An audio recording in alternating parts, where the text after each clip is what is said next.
And good morning the internet, and good morning to my subscriber, and of course goodbye to Johanna and Tom, and I'll see you again next year. It's been absolutely wonderful, and I can't wait to come back. Anyway, I am leaving Sweden. So I'm just to the east of Stockholm, on the almost on the archipelago. The archipelago is just another couple of kilometres in. Now the archipelago is over 1,000 small islands that just sits to the east of Stockholm, and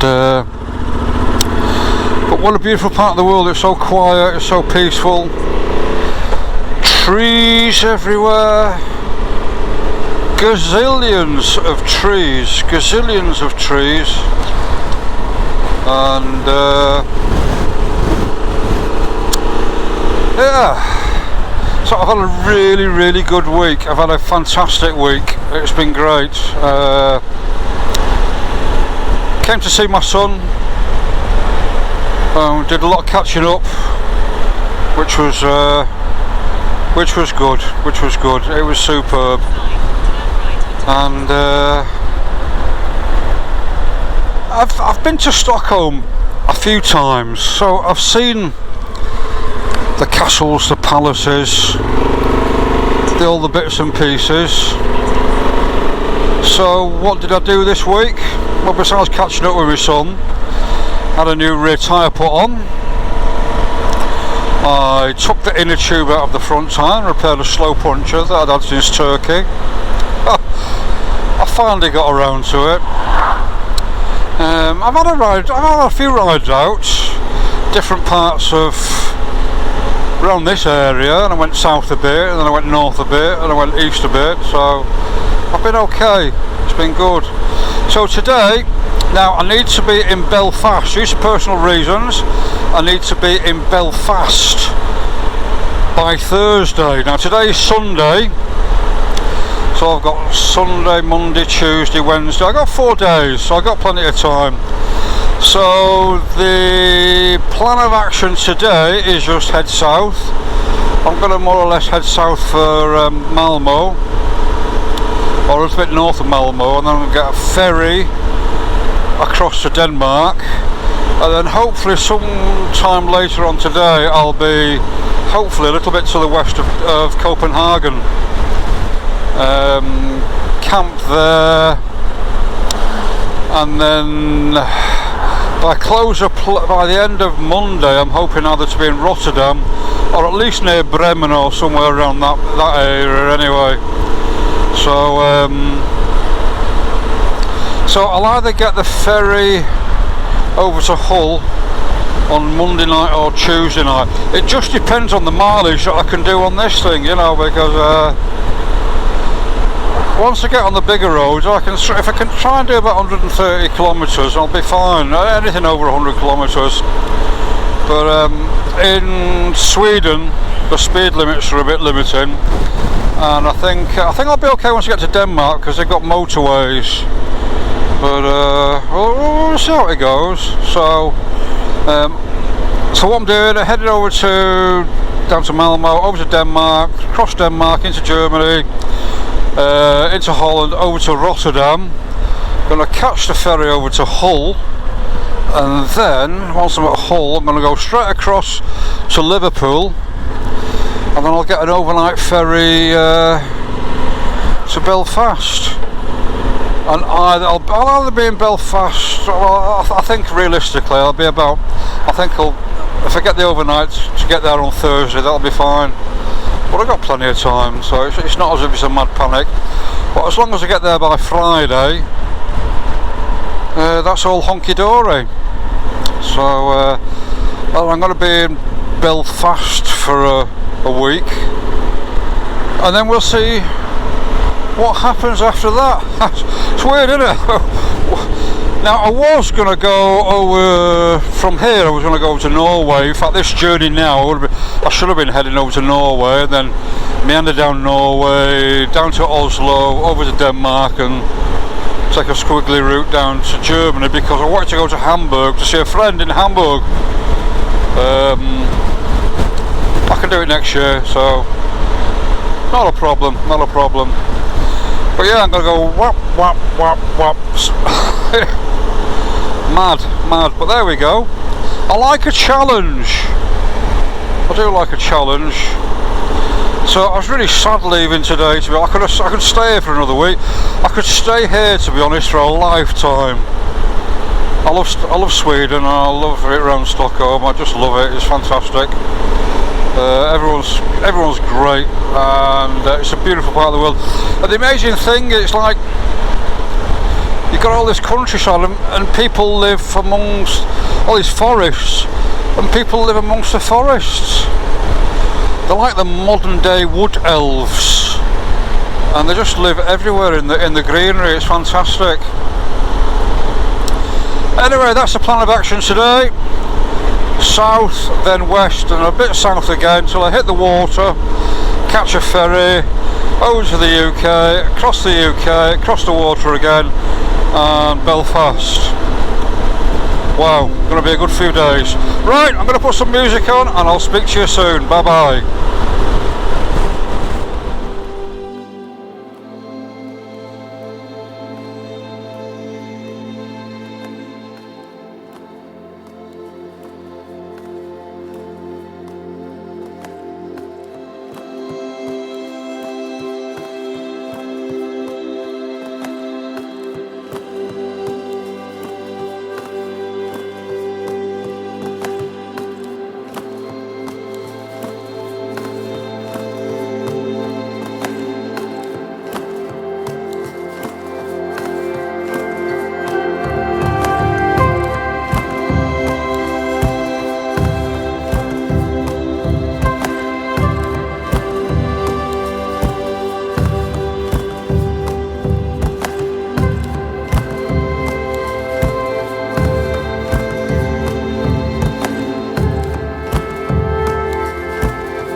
And hello Germany.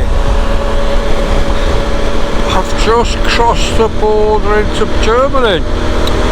This morning I left Stockholm, I've gone through Denmark, and now I'm in Germany, and I'm 13 kilometres from my campsite. It's 8 o'clock in the evening. Oh!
Good morning the internet, and good morning to my subscriber.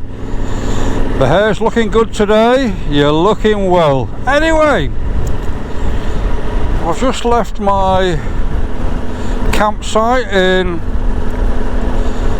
Flossburg. I think it's Flossburg. Yeah, Flossburg. Anyway, I had a good night. Oh, did I sleep well? Gosh. Got the camp set up. Yesterday I did 968 kilometres, which was 605 miles. Wow. Now initially yesterday I intended, I had a campsite marked up near Malmo, and I was going to spend the night there and then go along and do another night near Bremen, but I got to Malmo, the day was still young, and I thought, right, forget it, let's crack on. So I did. Now initially I was going to go north of Malmo, I was going to get the ferry across, because when I was looking online it seemed cheaper. But before Malmo I'd sort of stopped and I'd looked at the prices to go over the bridge and the tunnel, and it was €35, and I thought, well, why not? It was €34 to go across on the ferry, so I thought, well, why not? So I did. I went across on the bridge and the tunnel. €39 for a single trip on a motorcycle. Anyway, I just kept cracking on and cracking on and cracking on, and then about 7 o'clock-ish I stopped, had a look and see what was ahead, and I saw there was a campsite in Flensburg, whatever it was called. I can't remember. Anyway, well, that's what I'll make for. So I got there about 8 o'clock, just after 8, and but it was great. I had a good shower, had something to eat, had a really good cup of tea, and then just went to bed. And I woke up just after 6. Had my breakfast, nice mug of tea, and then got the bike ready. So what time is it? 8:04. So 8 o'clock. On the road at 8 o'clock. So today I'm heading for Rotterdam because I'm booked on the overnight ferry to Hull. Yeah. It was £324, and that included a cabin. There was options for evening and meal and breakfast, but we get in at 7 o'clock in the morning, so that means you've got to get up really about 5, quick shower, and then go for breakfast, rush the breakfast down, and then be ready to get off the ship at 7. So I'll just have a snack in the morning, or I'll get something when I get off the ferry. Gosh, camper vans always go so slow. Oh, not to worry, I'll be on the Autobahn shortly. But yesterday's journey went really good. I stopped 5 times, 3 times for fuel, because I was sort of hammering it a bit yesterday, and normally on the motorway I sort of tend to cruise at about 5,000 revs, which is about 80 miles an hour. But yesterday I was sort of doing 5,000, but I was doing bits where I was doing 6,000, which is about 95, 94, something like that, just to make up the miles, you know, because some days you've got to do big jumps, and yesterday was a massive jump. But just as I got to the campsite, it was starting to go dark. But I got the tent up, get everything sorted out, and that was great. But today I've got loads and loads of time today. Loads of time. The ferry doesn't leave until 10 o'clock in the evening. So initially I thought it left at 7 PM. But that's the time that the ferry leaves from Hull, 7 PM. From Rotterdam it leaves at 10 PM. Gets into Hull 7 o'clock the next morning. Flensburg, that's where I was staying, at Flensburg, which is just over the border from Denmark. So yeah, 10 o'clock, so 8 o'clock now. Honestly, I've got loads of time today, so I'll just cruise sort of 4,500 revs, about 70, 75 miles an hour, and that'll do me fine. And there is no pressure today. Yes, today was a little bit of pressure because I wanted to make mileage, but today there's no pressure at all. And it's just going to be a good ride. I'm hoping the sun comes out in a little while, but yesterday was a strange temperature. I've got the inner quilt inside my jacket, and I got a fleece, and below that I've got my merino wool long sleeve t-shirt, which I wear all the time. Merino wool, superb. Great in the summer, great in the winter as well. But and yesterday it was that temperature which was, I took my fleece off at one point because I was too hot, and then I was too cold, so I put my fleece back on again, and it was that temperature which was, so I kept messing around opening vents and just to get the right temperature inside. It was just about, once it got to about lunchtime yesterday, it warmed up to about 20 degrees. Anyway, I'm going to put my music on. I'm going to make up some miles. So, warp factor 10, here we go. Well, warp factor 8 anyway. Speak to you soon. Bye bye.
Holland.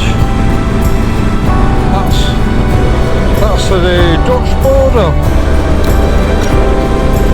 Right, so for the past all day today there's been no speed limit because I've been in Germany, so I have to watch myself now for speed cameras.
I'm a traveling spirit, I've seen many shores, from the West Pacific to the island of Kenya.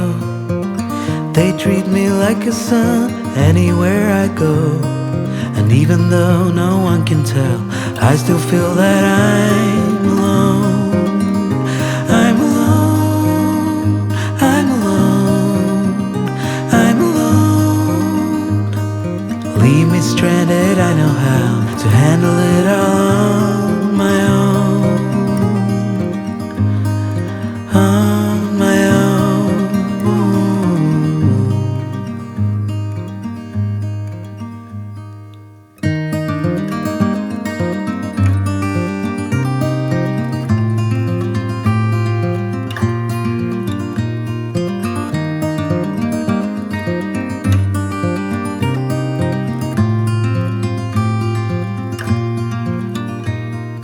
I have learned that no one else can carry this load.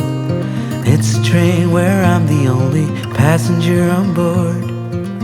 Oh, there is beauty to enjoy on this road, but even so, I still feel that I'm alone. I'm alone, I'm alone, I'm alone. Leave me stranded, I know how to handle it all on my own. I'm alone, I'm alone, I'm alone.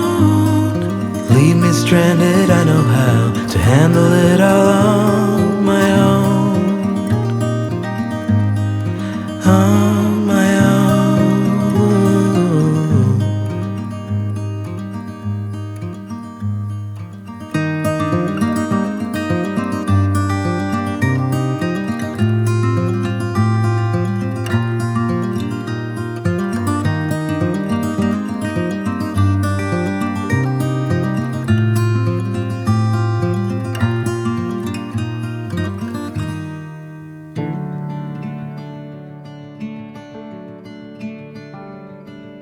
Lights shining from the window late at night. I'm just watching someone else's life go by, wishing it was mine. Dreams, everybody has them at the start. Somewhere along the way they fall apart, and it makes it kinda hard to look up at the lights. When the lights go out, everything is clearer. When the lights go out, I could finally see what it's all about. Standing in the mirror, when the lights go out, it's you looking back at me.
could finally see. When the lights go out, everything is clearer. When the lights go out, I could finally see what it's all about.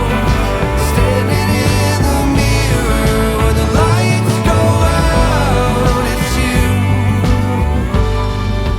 looking back at me.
Good morning, the internet, and good morning to my subscriber.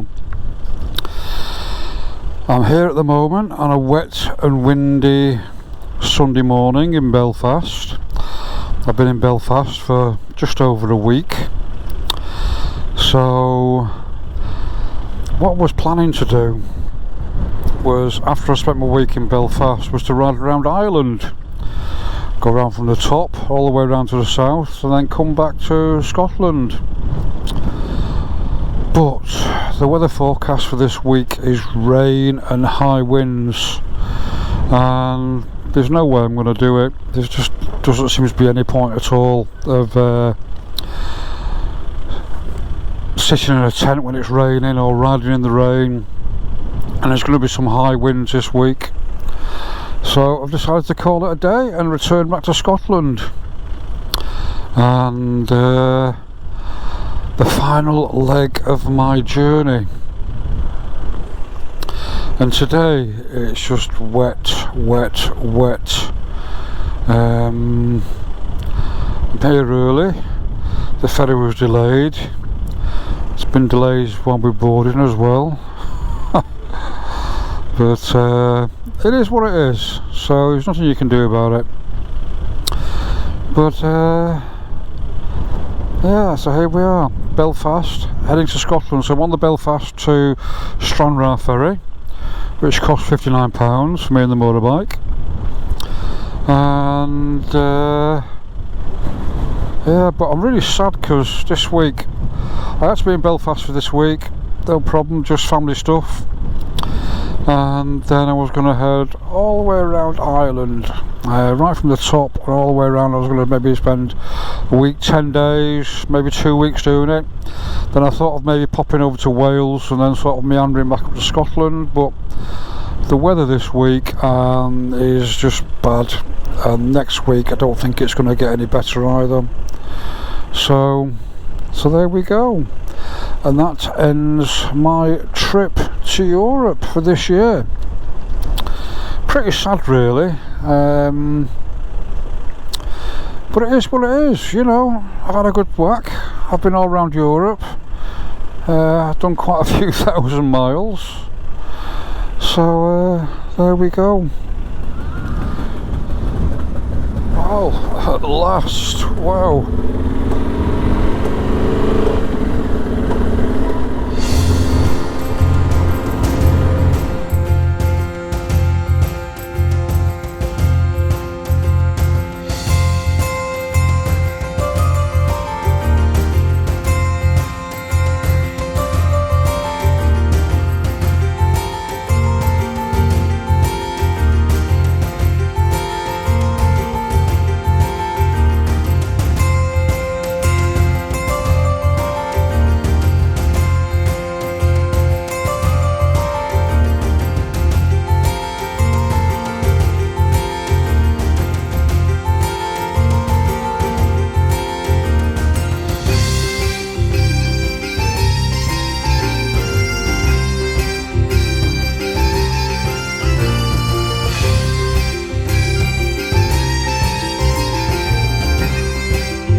hello the internet, and hello to my subscriber, and welcome to Scotland. I was going to say sunny Scotland then, but welcome to Scotland.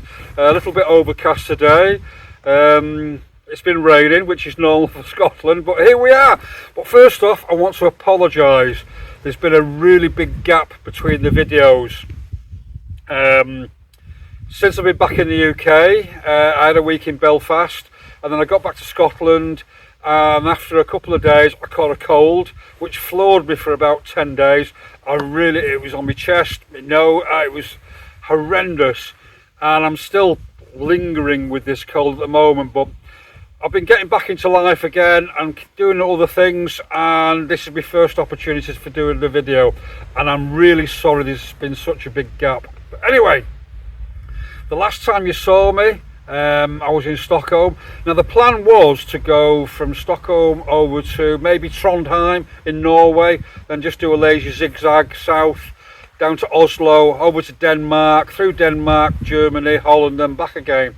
But it never happened. I needed to get into Belfast. Needed to go to Belfast within a few days. So I left Stockholm on a Sunday morning, went all the way through Sweden, through Denmark, and I got into northern Germany late that evening.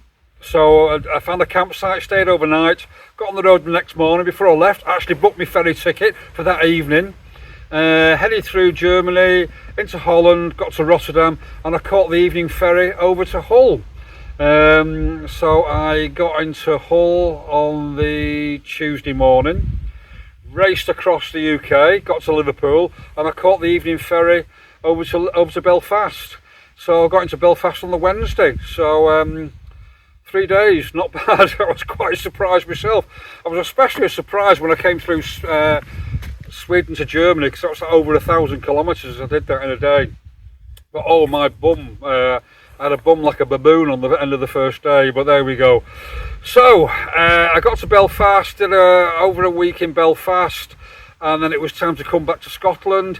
Now initially I was going to go, I thought, well, okay, I'm in Ireland, so I might as well do a quick loop of Ireland, and I was going to continue the journey and go around Ireland. But the weather forecast for that week was absolutely dire, and I thought, well, there's no fun in just being wet all the time and camping in the rain, so I decided to come back.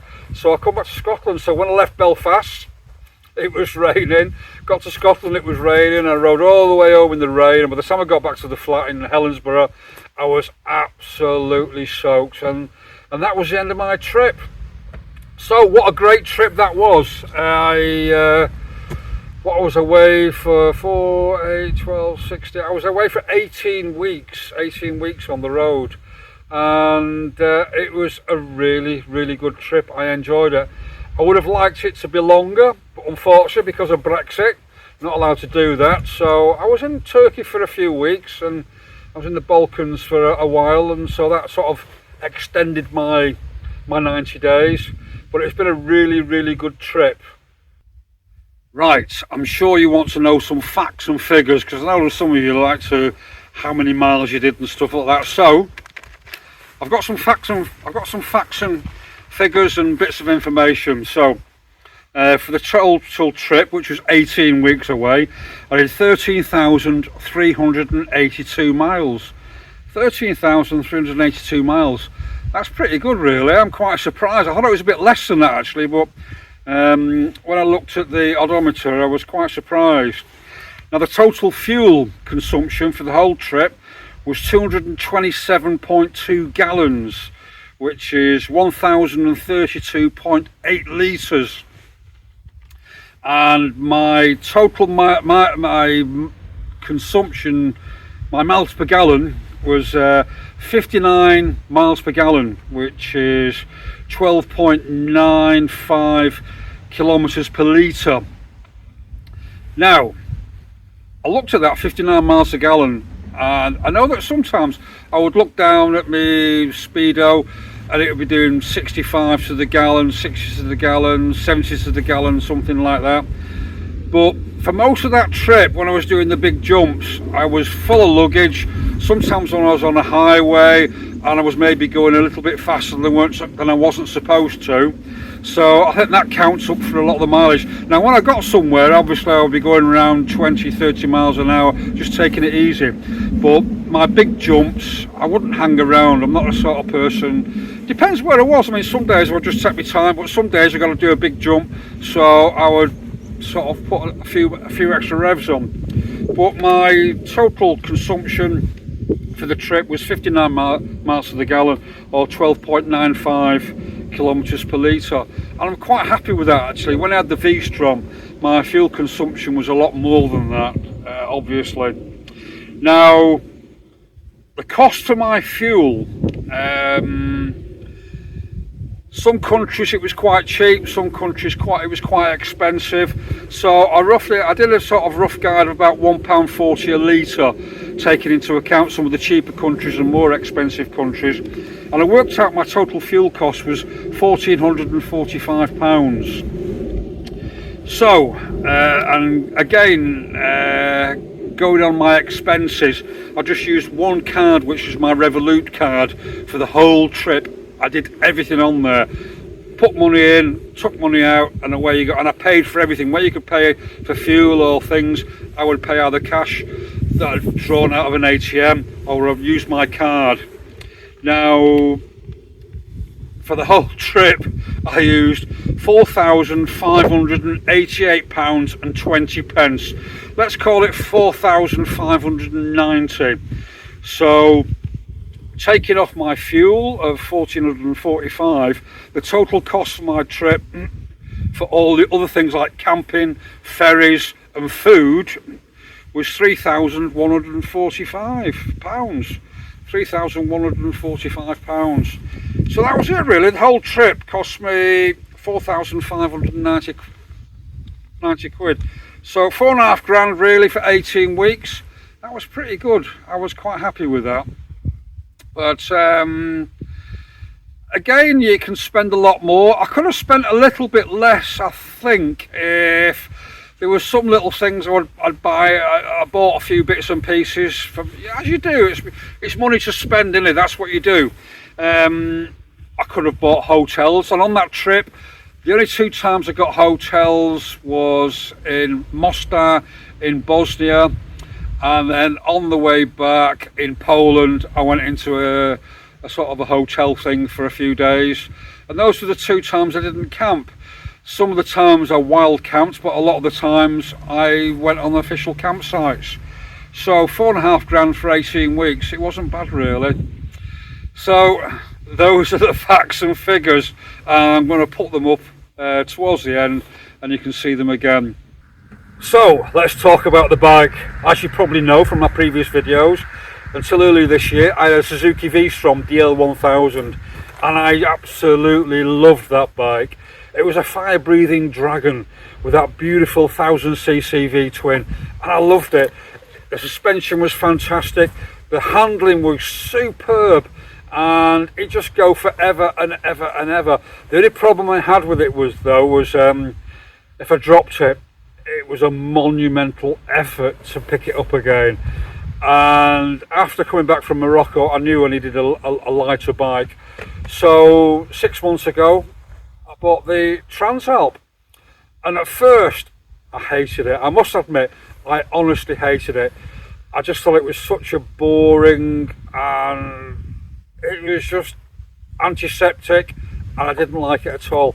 So I started off on the last trip, and I learnt to love it.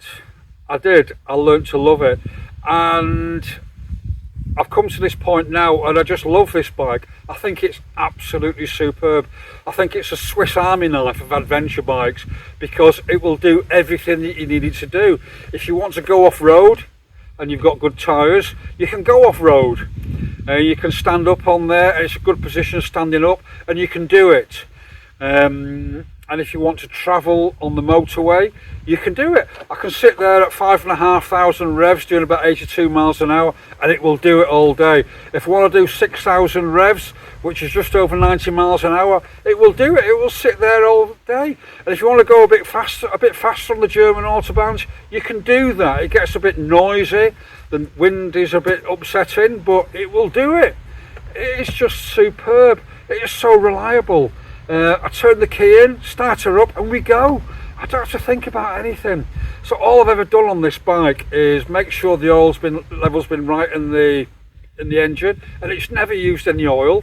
Made sure my back chain was lubricated and tensioned correctly, and that's all I've ever done. And it is superb, and I really do love this bike. It is great, and I'm so happy that I bought this bike for this trip. I really am so happy. Anyway, what are the things that have made a difference to me on this trip with the bike? Well, first off, these are my Boomot racks. Now I bought these because I can put my soft panniers over, and if I wanted to at some stage, it also gives me the option of getting the Boomot hard panniers, and I can put those on. But the best thing I love about these racks is on this side I've got a toolbox, and I can put my tools in, and it doesn't let any water in, so you don't get rusty tools. And I've managed to keep all my tools in there. I've never had to use them, except for taking my wheels off now and again. I've never had to use the tools, which is perfect. I put the Dominator exhaust on. I got that from Poland, and it's a bit noisy. I don't like noisy exhaust. I like to say sort of under the radar a little bit, but I needed a high level exhaust because when I put my soft panniers on with the stock exhaust, there wasn't much of a gap between the bottom of the pannier and the top of the silencer, and I had visions of my pannier melting, so I got the Dominator exhaust, and it's been good. As I said, it's a bit noisy, but it's out of the way, and it's great, and it does the job. I just wish it was a bit quieter, but there you go. The biggest thing the biggest thing that's made a difference though is this Acerbis tank, 23 litres, and it takes away a lot of the fuel paranoia that you have when you're riding in different parts of the world. And with 23 litres I can just go all day if I need to. It's fantastic. The stock tank is about 16.5 litres. 23 litres just gives me that extra 100 miles, and it's been fantastic, and I've had no problems, and I'm really glad that I put this tank on. As for the seats, I picked up this Airhawk seat cover in Turkey, which cost about £12. In fact, I don't even think it was £12. It's a knockoff, but it was pretty good. So some days when I was doing a big jump I would put the sheepskin on, but when I was just going round and round about I would just have the bare seat, and it's been great because it has that little bit of air gap between the bottom and your saddle. But I can live with it, I can live without it. It doesn't make any difference, but this made a massive difference. What else have I done at the front end? Of course, I've got these on, and these are good. I can't remember what these are called. These are Service hand guards, but you can take the top half off. So when I was in the heat in Turkey and in Greece, I could take the top off, and I got more air over my knuckles, which was quite good. What I also did on the screen as well, I got off, I think it was off AliExpress. I got this little thing where allows you to adjust your screen up or down. So when I was doing a big jump and going on motorways, I could put the screen all the way up, and it really does take the wind over your head. It still hits you on the shoulders, but it takes a lot of it over your head. And when I was round about town, just going around through the countryside, I would lower it down. It's just a simple simple 4 screws, quick release. In fact, if you leave it just tight, just a little bit loose, a little bit tight, you can whack it down or you can whack it up. So, and I also put these little deflectors on as well. I got these off AliExpress, cost about £5, and I do believe they really do make a little bit of difference. Just divert a little bit of a wind around your shoulders. And the other thing I did for this last trip was I bought an 8-inch tablet, which is the Samsung Galaxy Tab 3. And at first, for the first few weeks when I was on my trip, I wasn't that hot on it, to be honest. I was sort of wishing that I had my Garmin. But I've loaded it, and I've tried lots of different apps on it. The one app that I started with was DMD2, and I'm still using it now, so there we go. So I've tried lots of other apps as well. I did quite like the TomTom Go app, but I find that because the screen's not very good on the tab, it was hard to see it, where I found with DMD2 on the Galaxy Tab, it stands out. But the only thing you've got to do, at first I kept missing my junctions, and then what I did, I synced it with my intercom, and I could listen to the instructions. If you don't listen to the instructions, you miss your turn-offs. But 18 weeks in, and I'm still using DMD2, and that's us now. So what I'm thinking of doing next, I'm thinking of getting the Galaxy Tab 5, which has got a better screen, because although the screen is good on the 3, it's still quite dark, especially when you're in the sunlight. It's hard to see the screen, where I know that the Galaxy Tab 5 has got a higher nit rate, so it's got a brighter screen. And the other big difference, I've got an automatic chain oiler on there, which was just perfect. On my V-Strom I had a Scott oiler, and I used to hate it because sometimes it would just lose its vacuum, and I was forever putting the vacuum, pumping it up, and it was a pain in the backside. So I've gone back to one of these little cheap oilers that I got off AliExpress. It cost about £8 to £9, and it is perfect. It is great. It just keeps my chain really well lubricated. The other big difference for this trip is the tyres. When I got to Greece, the tyres, the original Dunlops that were on there, they were nearly finished. So when I got to Greece, I had them changed, and I had the Dunlop Trail Max Raids fitted, and these are brilliant, absolutely brilliant tyres. I love them. They took me all the way through Greece, Turkey, all the way up to Estonia, over to Stockholm. And when I was in Stockholm, I had a new back tyre fitted. So I reckon I got about just under 8,000 miles off the previous tyre. So you're good for 8,000 at least, easy, a good 8,000 miles. But I do like them because when you go off-road, they really do grip. I mean, I'm talking rough shale, rough tracks. I've not been on the mud on them, I've not been on sand, so I don't think they're very good on mud or sand because they're a 50-50 tyre. But on general rough tracks, they are absolutely brilliant. They've got the grip and they really do work. I can also run them at a low PSI as well.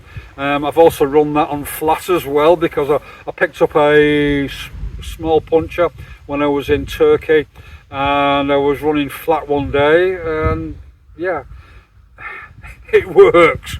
So I'm really happy with that, and they made a big difference. So the two big things I'm really happy with. I'm really happy with that, and I'm really happy with the Dunlop Raids. They're absolutely brilliant tyres. But other than that, everything else is stock. Yeah, what else can I say about the bike? It's quietly competent. It just gets on with the job. If you want to go off-road, you can go off-road. If you want to go on tracks, you can go on tracks. If you want to go on country lanes, you can do it. If you want to go on the motorway, you can do it. And I am really, really happy with this bike. So, at one point when I first started the trip, I thought, right, I'm going to get this trip over and done with, and when I get back to the UK, I'm going to change it for a different bike. I'm not going to change it. So as long as I'm doing this business of travelling on two wheels, I'm going to keep this bike. So what's next? Well, I'm back now. I've got about 10 days left. I had about 10 days left, so 12 days on Schengen time, according to my Schengen calculator. So even if I would have got to Norway, I would have had to go through Norway quite quickly anyway, because of Brexit, my time was running out. So so I'm back in the UK now. Next week I'm heading south. I'm going to go down to Norfolk, see some friends, go to Essex, see my son. Because I've got about 12 days, I might just pop over to France to use the last bit of my Schengen time. But other than that, that's me for 2025. As for 2026, I really don't know. I still like to go to the top of Norway. I still like to go to Norway. I would also like to go and see more of Turkey. I would love to go to Iraq and to Jordan, but again, that depends on the time of the year and the heat, because I found that I'm okay with most heat, but I found that over about 45 degrees I tend to fail quite dramatically. I just want to go and die somewhere when it gets over 45 degrees. In fact, when it gets over 40 degrees, I start suffering. So I don't know what exists yet for next year, for 2026. Initially, I was thinking of shipping the bike to America and going from Alaska down to Argentina for a year. But things have gone a bit strange in America at the moment, with visas especially. Also, it's become very expensive, so I think I'll put that on a back burner for a while. So next year, I think we'll definitely be going back into Europe next year. I'll definitely be going to Norway, and I may go back to Turkey again. I don't know, we'll see. Also, I feel like going back to Africa again, so we'll see how it goes. But no, this is my new companion now. And as for the last trip, what were the highlights from the last trip? I suppose the biggest highlights for me was Greece and Turkey, and I just love Roman ruins, and that's one of the main reasons why I went to Greece and went to Turkey, was for Roman ruins. That is the best place to go for Roman ruins. But every country I went to, I just loved. I loved Germany, I loved France, I loved Belgium, I loved Italy and the food, I loved the Balkans, I loved Greece, I loved Turkey. Turkey to me, it's been many years since I've been back to Turkey, and I really did like it. It was excellent, just chilled out. A bit pricey, it was a little bit more expensive than I expected it to be, but I thought it was a great place. The roads were good and everyone was so friendly and helpful. Poland, fantastic. I really do love Poland. Romania was fantastic. Albania, oh, that was another surprise as well. I've never been to Albania, and I went to Albania and it was brilliant. The roads are superb, lots of good camping, people were so nice and friendly and helpful, and it was really good. And that's another country I'm going to visit again, Albania. Montenegro was okay. Lots of good mountain passes and lots of mountain roads. Every country, Lithuania, Latvia, Estonia, brilliant. Absolutely love those countries. So every country that I've been to, I've really enjoyed. So it's been a really good trip. And that's one of the things with travelling. You walk away with new experiences. You walk away from meeting new people, trying new food and seeing new landscapes, and that's what travelling is all about. And as for me, I'm 66 now, and the only reason I make these videos is not to make any money from YouTube, because that's a load of rubbish. It's just to encourage people to get their bikes, to stop just tootling around on their bikes, but to get their bikes loaded and go and travel, because that's what these things are built for, to travel. And there's a big wide world out there, and you might think, well, I'm in my 60s now. It doesn't matter, age is just a number. I'm 66 and I'm still doing this, so all I can say is just keep on traveling. But for me, I will be traveling for a few more years. I suffer with my knee, I suffer with my back, so next year there might be a few more hotels involved rather than camping, but who knows. I would even thought about getting a camper van next year, getting a rack on the back or a trailer, and I can put the bike on the back and just go travelling around from the local areas. I don't know, I really haven't decided what I want to do next year. So, but for the moment, I'm still going to keep on travelling. As for making these videos, now I'm going to be honest here, I do find making these videos is difficult, because if I go and spend 3 days in one place, then maybe one of those days is spent video editing. And I'm getting quite selfish with my time, because I'm 66 now. I want to enjoy life as much as I can. So whether the videos will continue, I don't know. They probably will, because it's like travelling, they do become addictive. But for me, for the moment, the travelling will continue. Where I will go to next, I really haven't a clue. So all I can say is, for me and my beautiful Transalp, and don't believe everything you read about the Transalps. The only criticism I can have about this bike is the rear suspension. Two things. When you first get it, the bars are they're back away, and I found that after a couple of weeks I moved the I moved the bars forward a bit, I loosened them off and just moved them back. What a difference it made. It made a monumental difference. My biggest gripe with this bike is the rear suspension unit. It's horrible. It's great when you go off-road, no problem at all. I put the preload down to about number 2, but everything else, I've got the preload up all the way with the luggage on. And when you're on a highway somewhere and it's a bit bumpy and you're going around the bend, it starts this wallowing thing. So when I've got some more money, I'm going to change the rear suspension unit for Ollins or something like that. I don't know, but I'll change it for something. But the stock suspension unit is bloody awful. But other than that, the bike is perfect and I absolutely love it. It's a fantastic bike. I mean, these days with technology, whatever you get, I mean, it's an engine with 2 wheels, and sometimes it has more electronics or less electronics. Another thing I do love about this bike is you can change your modes on the all you got to do is flick to the mode you want, back your throttle off, and you're into the new mode. I absolutely love that. It is really good. What else can I say? I've got nothing but praise for this bike. So there we go. That's me back in Scotland. Going to be here for the winter, so I'm going to hibernate for the winter. I did think of other things. I thought, should I go to Morocco for the winter? But no, I'm going to go back I'm going to stay here for the winter, save some money up, because who knows where I'll be next year. So thanks for watching, thanks for sticking with me, and I hope you have a great 2025, and I hope in 2026 you're going to get the bikes out of the garage and go and do some travelling. So thanks for watching, speak to you soon, bye bye.